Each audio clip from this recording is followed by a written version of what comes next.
এগুলো মূলনীতি না, এগুলো হলো জীবনের প্রতিপালিত বিষয়।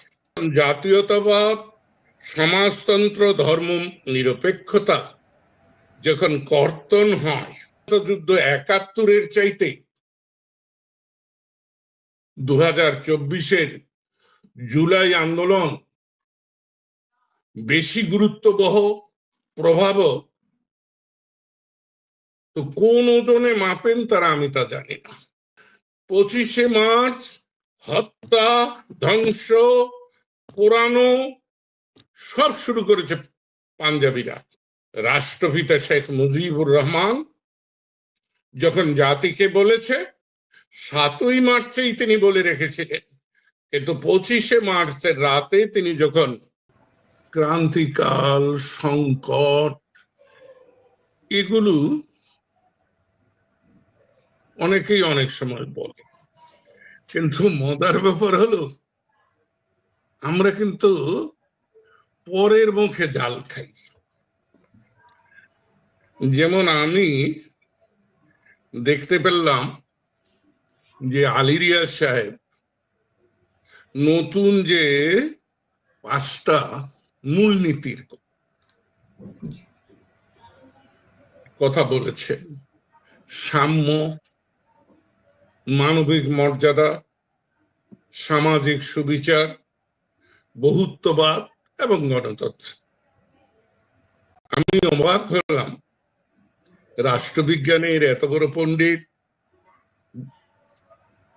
বিশ্বজয়ী আমেরিকাকে যিনি জয় করে ডিস্টিংগুইশড অধ্যাপক, তিনি সাম্যকে, মানবিক মর্যাদা, সামাজিক সুবিচার, বহুত্ববাদ কে কোন রাষ্ট্রের সংবিধানের মূলনীতি বলে যখন ঘোষণা করে, তখন তার সম্পর্কে আমি কিছু বলতে পারি না।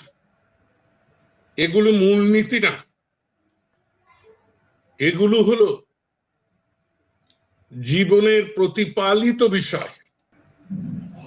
আমরা অনেক বড় বড় কথা বলি, কিন্তু আমরা জীবন দিয়ে তা বিশ্বাস করি না, তা কার্যকর করি না।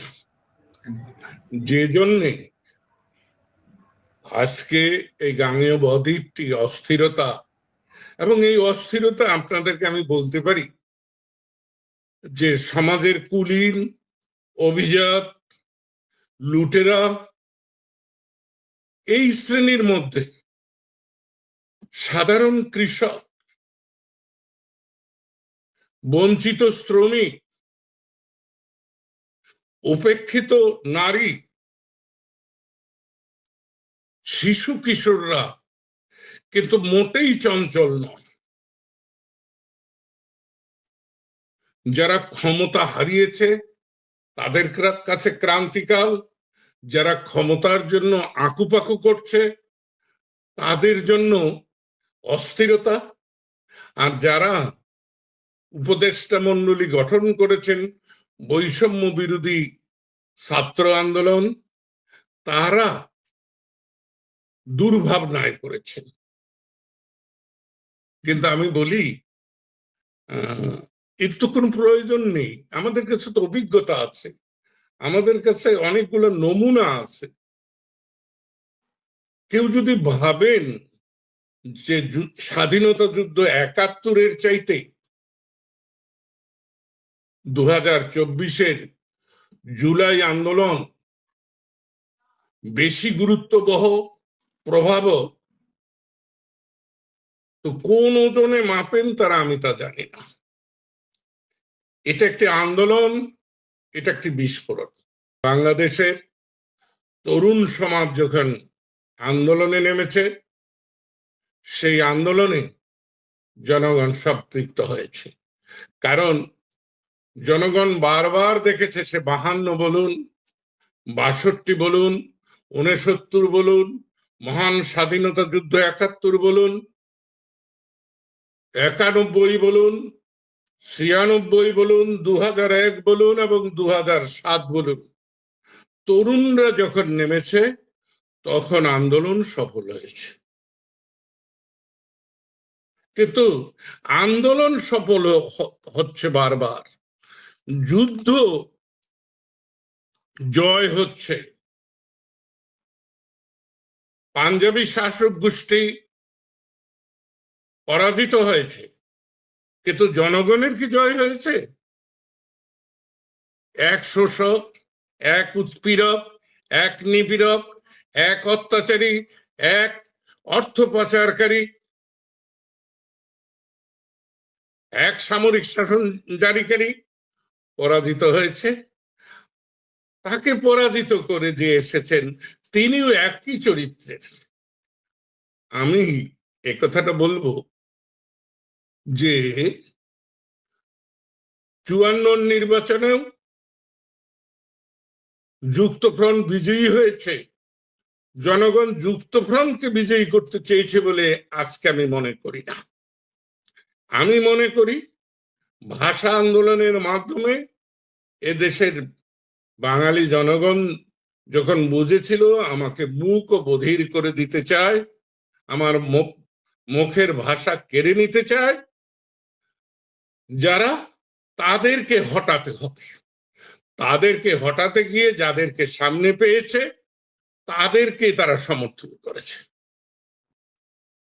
তাই দেখা গেল যুক্তফ্রন্টের বিজয়ের পর যুক্তফ্রন্ট আর যুক্তও রইল না, ফ্রন্ট রইল না, ভেঙে চুরমার হয়ে গেল।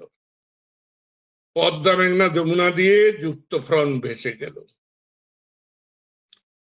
স্বাধীনতা যুদ্ধ 71-এ, 70-এর নির্বাচনেও একই। আইয়ুবের 10 বছরের দুঃশাসন, বাংলাদেশের অর্থ লুণ্ঠন করে পশ্চিম পাকিস্তানে পাচার এবং তার বিরুদ্ধে যারা আওয়াজ তুলেছে তাদের উপর উৎপীড়ন, নির্যাতন, নিপীড়ন, হামলা, মামলা, পুলিশি নির্যাতন, এর বিরুদ্ধে জনগণ ক্ষিপ্ত হয়ে শেখ মুজিবুর রহমানের নেতৃত্বে যারা আন্দোলন করেছিলাম আমরা, জাতীয়তাবাদী আন্দোলন, তাদেরকে সামনে পেয়েছে, তাই নির্বাচিত করেছে। যুদ্ধ 71 তাই। এই যুদ্ধ 71 আমরা শুরু করিনি।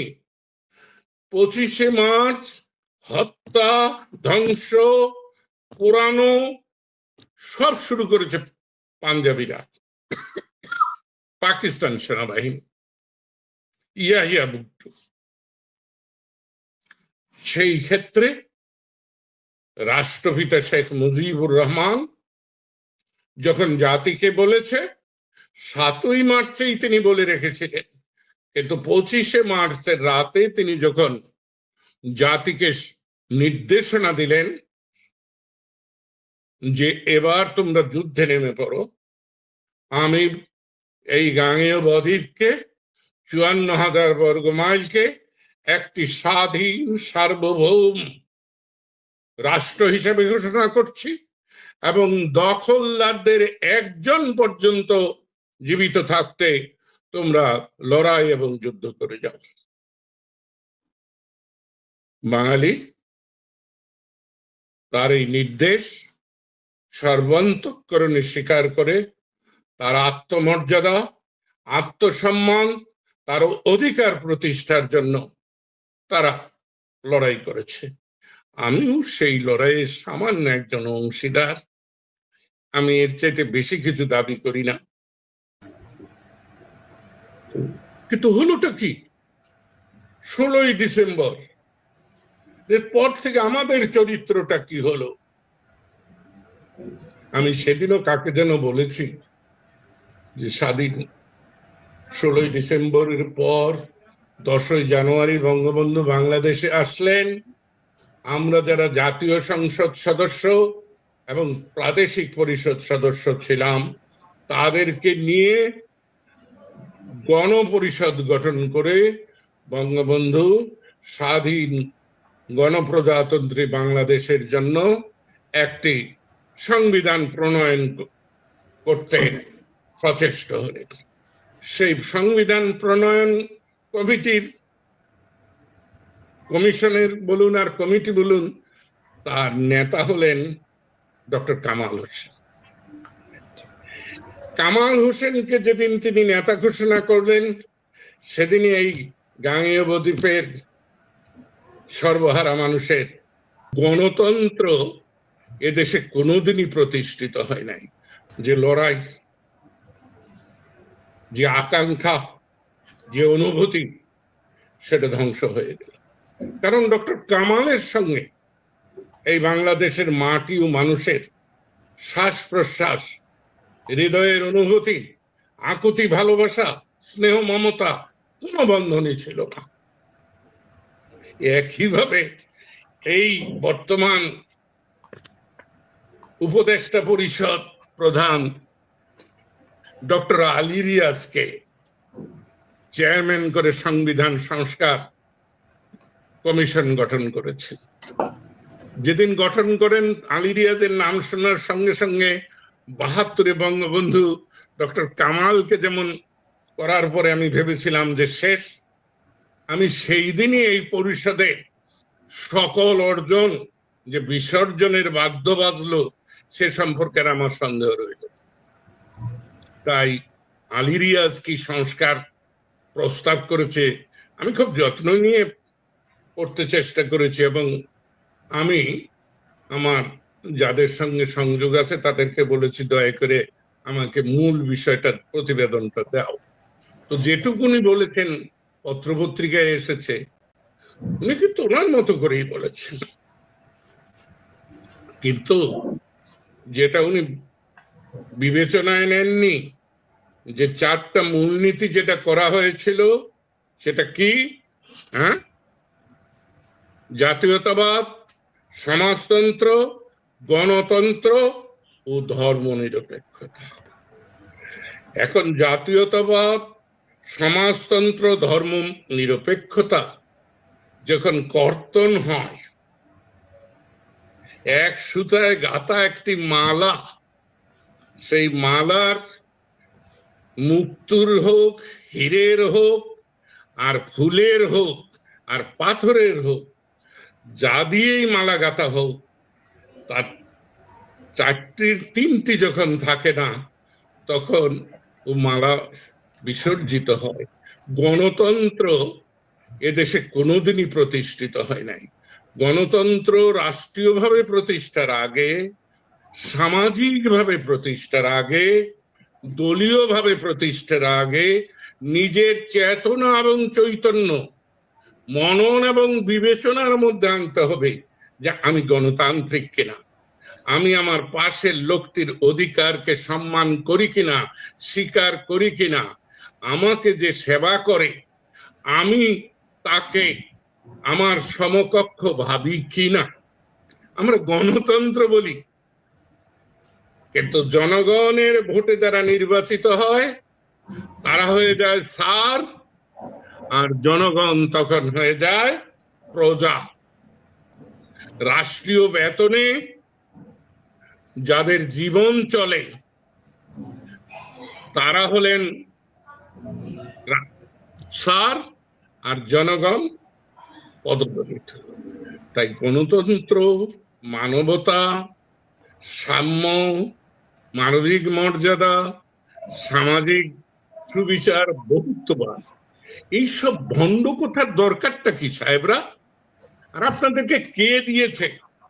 আন্দোলনে বিজয়ী হয়েছেন, আমি আন্দোলনকে সমর্থন করেছি, কিন্তু আপনারা যেসব কথাবার্তা বলছেন, আপনাদেরকে সংবিধান সংস্কার করার অধিকার কে দিয়েছে? জনগণ ভোট দিয়েছে? এদেশে কি ভোট দিতে কেউ পেরেছে?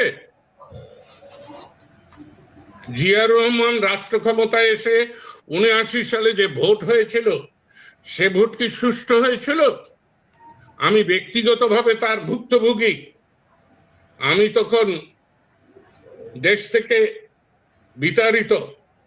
আমার জীবন সঙ্গী লায়লা সিদ্দিকী নির্বাচনে প্রার্থী হয়েছিলেন। যখন জিয়াউর রহমান দেখলেন নূর আলম তালুকদার নামে তার প্রার্থী কোনো মতেই একটি ভোটও পাবে না, কেননা তাকে কেউ চিনতই না, তখন কালিহাতীতে তিনি জনসভা করে জিয়াউর রহমান সাহেব বললেন, আমার প্রার্থীকে যদি আপনাদের পছন্দ না হয় তাহলে জনাব শাহজাহান সিরাজকে ভোট দিয়েন, কিন্তু লতিফ সিদ্দিকীর স্ত্রী লায়লা সিদ্দিকীকে ভোট দিয়েন না।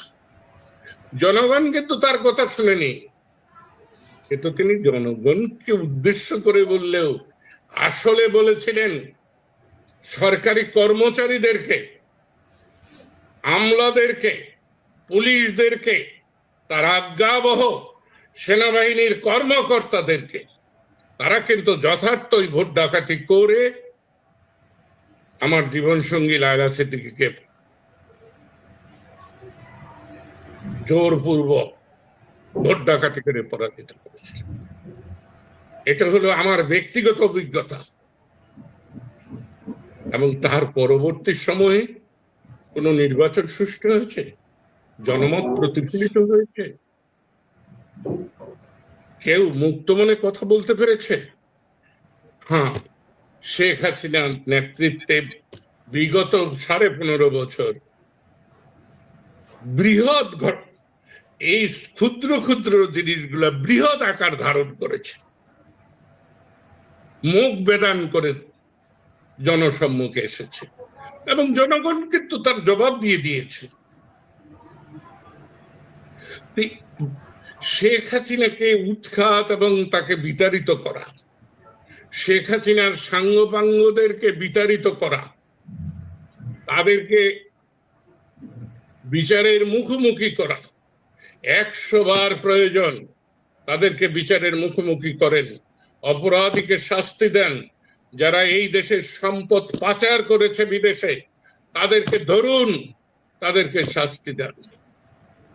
কিন্তু আপনারা রাষ্ট্রীয় যেটা রক্তমূল্যে যে সংবিধান প্রণীত হয়েছে সেই সংবিধানকে আপনারা গলা টিপে ধরে কবরে ঢুকিয়ে দেবেন। এটা কে দিয়েছে আপনাদের অধিকার? 71-এ আপনারা কে কোথায় ছিলেন? এই কমিশনের নেতারা কে কি করেছেন? এই পরিষদে শুধু কয়েকটি কিশোর যে রয়েছে, কিশোর না, এখন যুবক হয়ে গিয়েছে, ওরাই তো সব নয়। বাকি উপদেষ্টারা কিন্তু যুদ্ধের সময় বেশ সাবাল লোক ছিলেন, আমি অনেককেই ব্যক্তিগতভাবে চিনি। তারা কোথায় ছিলেন যুদ্ধের সময়? কোন পক্ষ অবলম্বন করেছিলেন? আজকে কার সংবিধান কে সংস্কার করে?